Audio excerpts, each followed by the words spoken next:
I wanted to show you a quick resource that College Board has set up.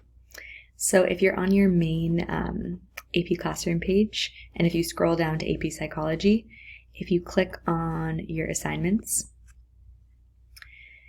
you'll go to your normal assignments page, but you'll notice something a little bit different.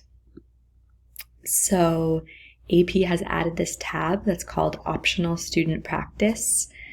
And anything you see with this like green symbol next to it now indicates that that's a similar question to the 2020 AP. So you want to focus your practice on questions with this green symbol, the green target.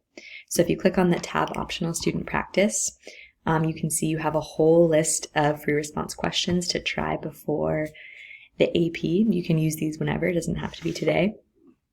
I wanted to show you, maybe I can't show you here, but the nice thing about this is you don't have to actually rely on me to give you feedback, because as soon as you submit the question, I don't want to do this because I don't want to take away Kayla's opportunity to submit this, but as soon as you submit the question, essentially a rubric will pop up and you can go through and it's pretty easy to grade yourself, and it will tell you exactly where to give yourself points for certain parts of the question.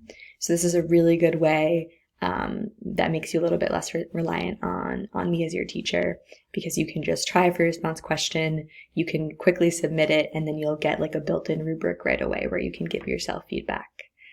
So I highly encourage you to use this resource when you have the chance.